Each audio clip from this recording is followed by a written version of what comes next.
Welcome to Sawtooth Revival. It's a bit frigid this morning, but that's all right. I mean, as I'm walking up to this place, I'm kind of having a pinch myself moment. It's hard to believe that we own this place, and the fact that, you know, one day this door will lead to what will be a front porch and then into our home. I mean, what a crazy thought.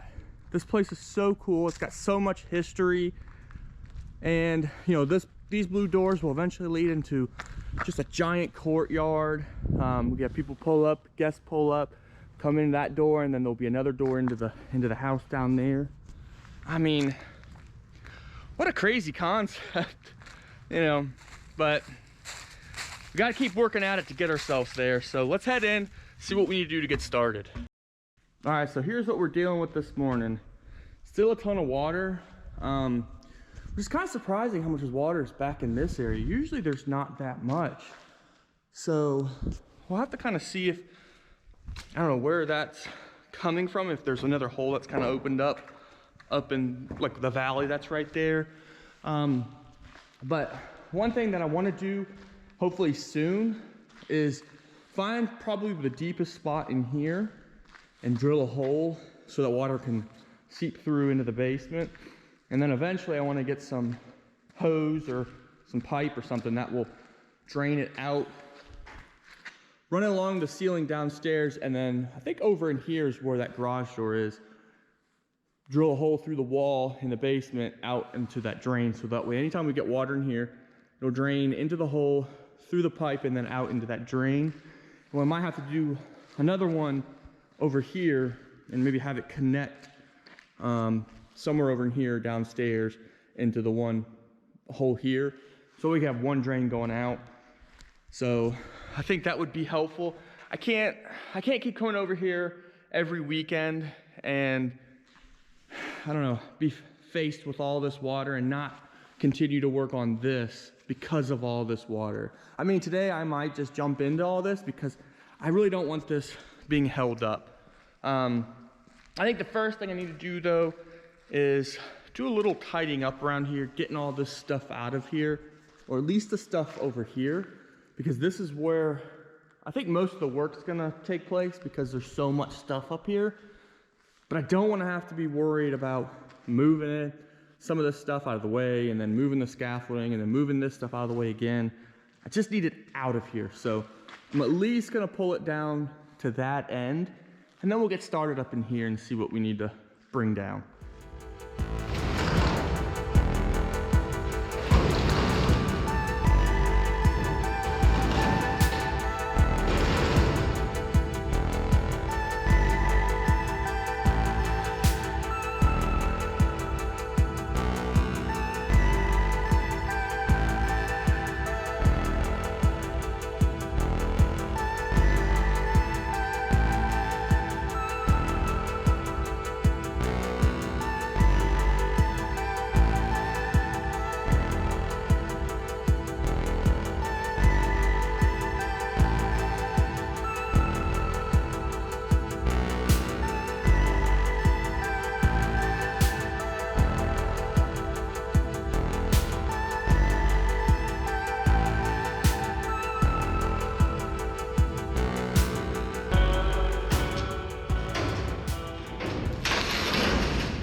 So I went and drug everything over here. Unfortunately, it's going to be in the way if we need to bring the tractor through here, but it's fine for now. It's out of the way from what I need to work on over here.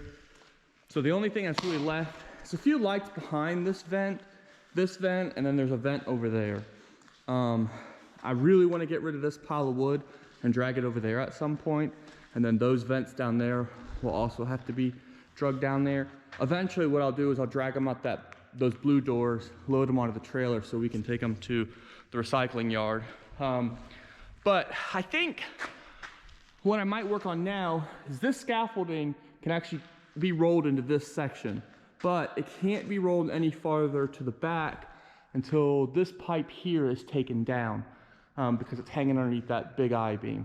So I think that might be the next thing I work on, is try to get this pipe down so I can move the scaffolding farther to the back of the building.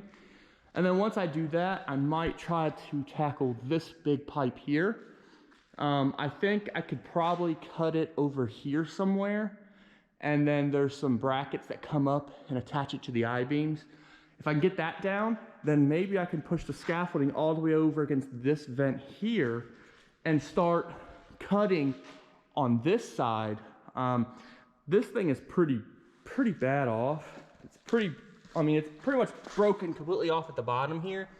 And if I can separate it up here, cut that bracket on this side, there's a bracket over here, and there's a bracket on the other side that I can get probably with just that ladder there, then maybe I could break this side down first and then work that way. I mean, I'm not real hopeful that that's gonna work, but I mean, this end needs to come down anyway. That pipe needs to come down anyway. So, I mean, it's worth a shot. So we'll try that out and see, and kind of go from there. But when I was over here pushing this big vent, this thing is too heavy for me to do by myself, so I'll wait till somebody else is over here and we can move it out of the way. I mean, for now, it's not bad. I'd like to get it farther back to the wall for now. But when I was over here, I noticed these two holes right here that lead down the basement has sunshine. There's sunshine coming through the windows in the basement, and you can actually see down in there. Never really noticed that before. I bet that hole's been kind of clogged up with mud and stuff, so you couldn't really see down in there. So it kind of caught my eye when I was leaning down to push the vent, so it was pretty cool. Hopefully, the battery for this reciprocating saw doesn't fight with me like it did last time, because I'd really like to get this stuff down. So let's go get that battery and see how we're doing with it.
Today was just one of those challenging days.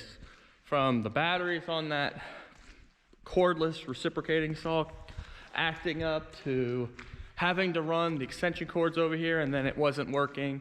One of the extension cords had a short in it somewhere where it had been, something must have fell on it and broke the cord. So got it all the way over here and it didn't work and had to trace it back because I had like 3 or 4 extension cords going to it. But this definitely put up a fight. I mean, that's a big piece. Had to call my dad over here to give us a hand because the thing kept getting hung up there, and there's such weird connections. It's got a long, narrow connection, and it teed off into this, and then had this pipe running through it, and it was just a mess. But I was determined, absolutely determined to get this down. I'm tired of seeing it, wanted it down, so it's down. Here's the hole that led down into the basement. And it's pretty cool to see the natural brick from behind where the vent came up. So that's really cool. We started the episode with cleaning stuff up and dragging it over there, and now I'm left with more of a mess to continue to drag over there. But that's just fine with me because it's down. All I need to do is get it out of here, get it to the scrapyard, and pretty happy about that. So do me a favor, like the video. I think that would be awesome. Subscribe if you haven't, and we'll see you next time. Bye.